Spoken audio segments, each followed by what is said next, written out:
Welcome back to American Christian or Christian American. I'm Sean Legacy and I'm your host. If you please hit that join the family here as we are continuing to explore racism and what the church should be as opposed to what racist white supremacist country have twisted the Word of God to be. Also, if you like this video, please push the like button. It helps the algorithm spread the video around more. Today we're going to talk about black excellence in the spite of racism, in the spite of things that have happened. Because as we've talked about, and we've only talked about a small fraction of all the awful, horrific things that have happened against African Americans in this country, against other non-whites, especially African Americans and Native Americans. We've talked about just how horrific white supremacy is, how brutal it has been. And yet, this is going to be a story about excellence in the spite of opposition, in the spite of segregation, in spite of racism and slavery. And then we're going to also have a contra video of Charlie Kirk, and this is going to be balancing the idea that how excellent people have done in spite of all these oppressions. And here, look at one of the people who was an oppressor, one of the people who advocated lies about African Americans. And then think back of the video of the excellence we're going to see and just how much they've had to put up with in order to get where they were.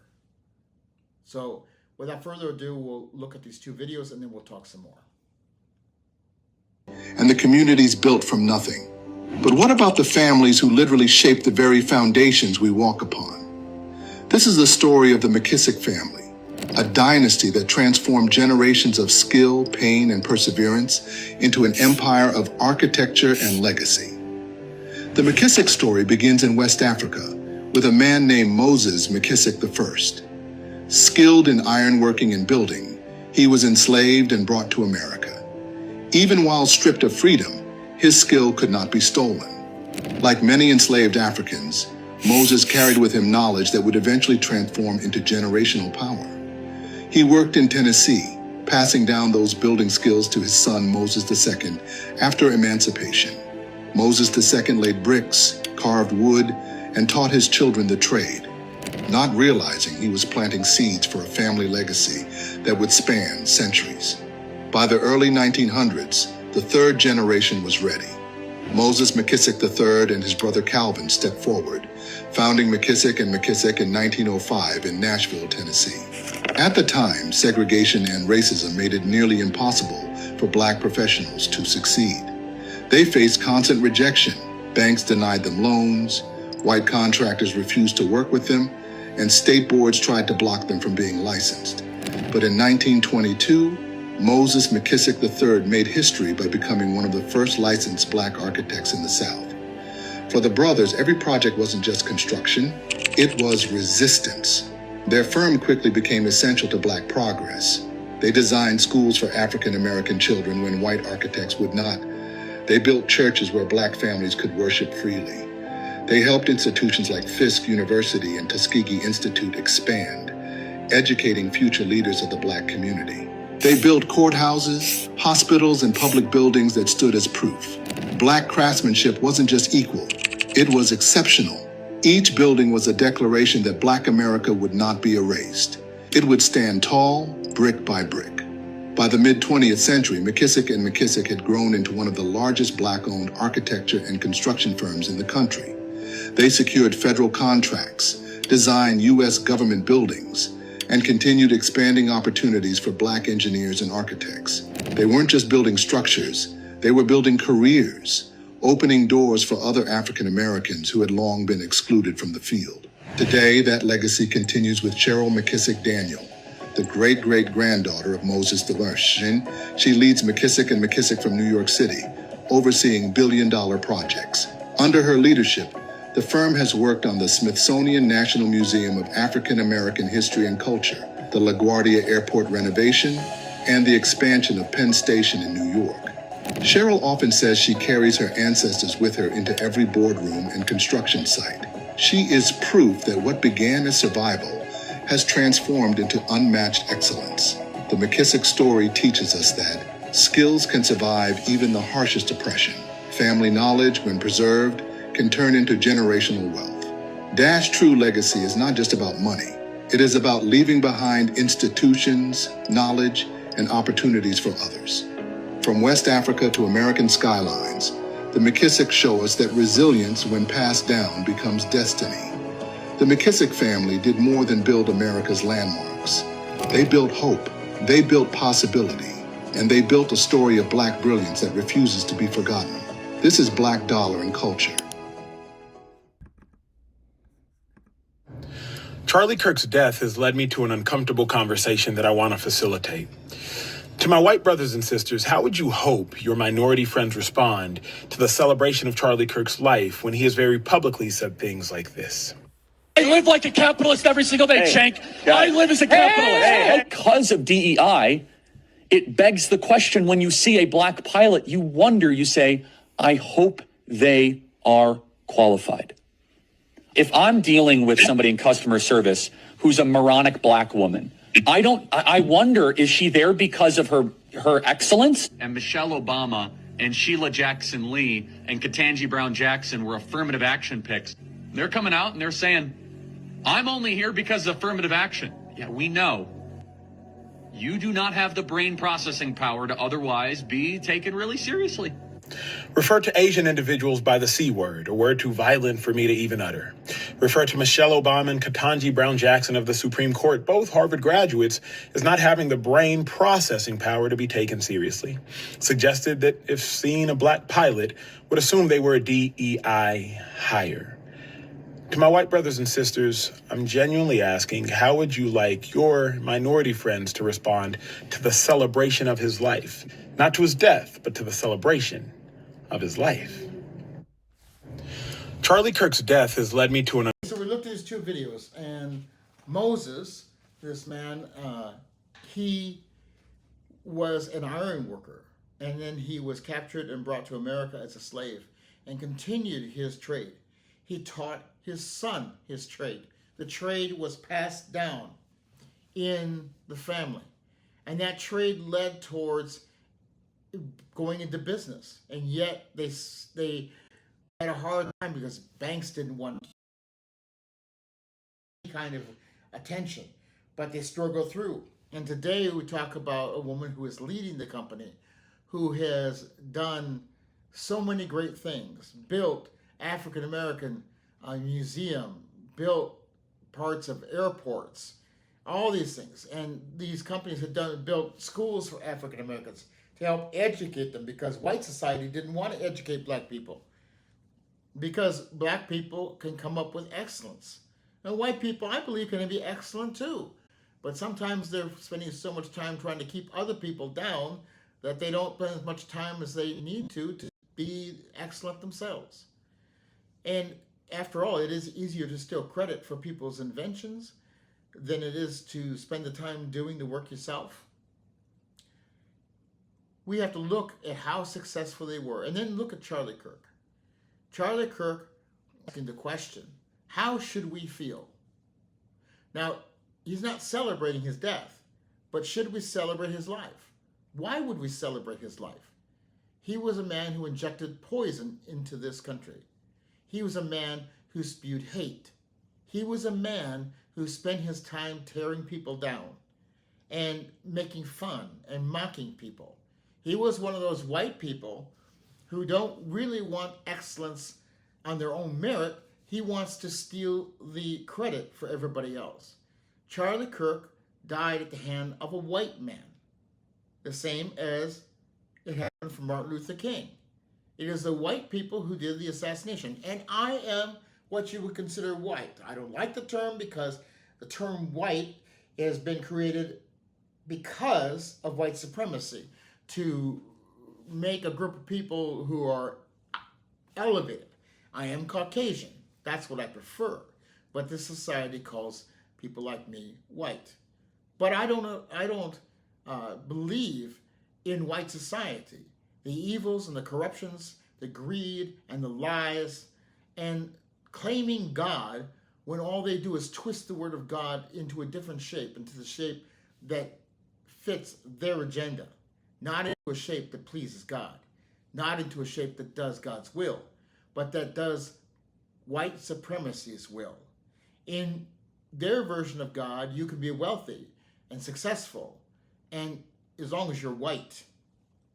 Charlie Kirk said many times, whenever a black person was successful in a job, that they stole a place from a white person, because in his mind, only white people had the right to those jobs, because he spewed hate and lies.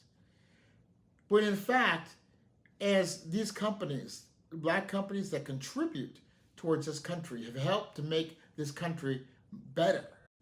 That's what we need in this country. We need more of that. Why do we waste so much time lying about other people and taking other people's credit than just doing our own merit? Well, see, white people are afraid of being exterminated, not necessarily by the fact that black people are going to rise up and kill them, but because genetically they are inferior or they are not dominant. If a white person and a black person marry, there will be more influence from the black person than the white person. So actually, white people could be genetically wiped out. Is that going to happen? I don't believe so. But that's one thing white people are afraid of. They're also afraid that black people are going to rise up in retribution and do some of the same things that white people have done to them to get even. Well, one of the cures to that is to start acting like a human being and stop hurting people. That's one of the ways to overcome it.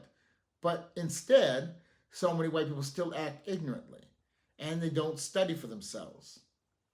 When will we change our minds?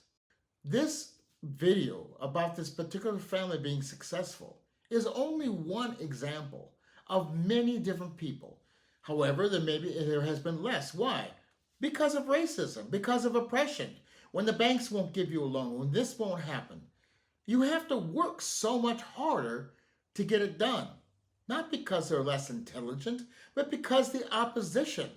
When it comes to a white person going to business, they will much easier if you give the right documentation. You can get loans, you get acceptance, you get more people probably going towards your business.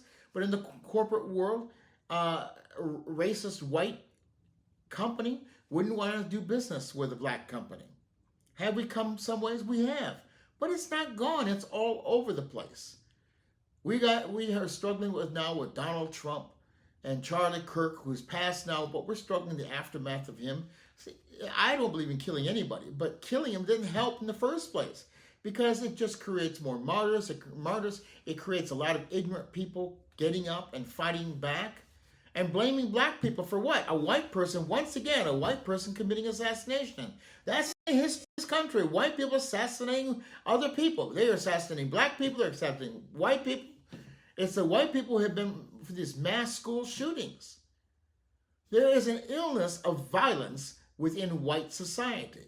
Has there been violence in the black community? Yes, of course, because there's violence on all human beings. But the biggest part of this violence has been instituted by white culture, because white people founded this country on racism and hatred and violence.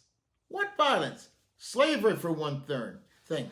Beating people, lynching people. If you get our line, lynching 14-year-old boys, hanging from a tree because they did a little something wrong, burning their bodies, taking parts of their bones for souvenirs, murdering the Native Americans, sending them off with blankets infested with smallpox, stealing their land, all in the name of religion, of the doctrine of discovery, for one thing, that the Pope Nicholas passed.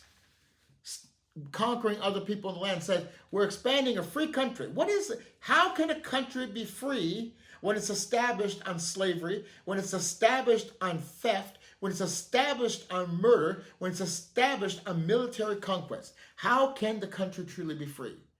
We're not free of guilt. We're not free of shame. We're not free of lies, that what we've said to build this country. We cannot truly be free until we abandon this mess, talk about this mess, Move aside and stand together, and so all people can be free. That's when freedom is really there. Really, the only true freedom comes through God. But yet, when we go towards God, especially white people in this country, but it's influenced African American churches as well, we go towards God, we accepted a twisted version of the Word of God, and so how can we obtain freedom through God when we have to mess with it? The reason we need God is because we can't do it. So when you twist the Word of God to mean what you want it to mean, like for instance, saying that because Ham saw his father Noah's nakedness, that he was cursed and turned black. First of all, he wasn't cursed. His son Canaan was cursed. And there's no mention of the change of skin color. Also because of the fact that they were all black. They all started that way from Adam and Eve. Because the only people that could create all people in the world are medium brown people. Okay, so all the sons of Noah were black. They might have been different degrees. Ham probably being the very darkest, Shem being kind of middle ground, and Japheth maybe lighter, but he was still black. Later on, white people would come from Japheth. White people were not there in the beginning. But we have to lie about history in order for us to feel good about ourselves and exercise power. Okay? We weren't there in the beginning. Now, that doesn't make us less human either. It isn't about who is superior. We're all part of the same race. We're all 99.9% identical. If you want to look at some of the stuff I've talked about with that, go to video 1. Look over what I've talked about, how the genetics were there. And then go on to the few videos at that and talk about Noah and talk about how the different people mixed and how the Israelites, God's chosen people, were kept intermixing with sons of Ham, which would meant that dark complexion. And Jesus being a dark-complected man, he was not white. He was said to be white because white people needed to change the narrative and the history in order to lie and do the things that they've done today. Let's start being honest and talking about black people in this country who have invented things, or at least some of them where they have been co-inventors. But those things wouldn't have come along the way they did without the black influence. Have white people created things? I'm sure they have. I believe all of us are creative, but who can know what they've created when they've gone on lying about history? We're going to talk more about that, of all the different things that black people have created. When will we start being honest?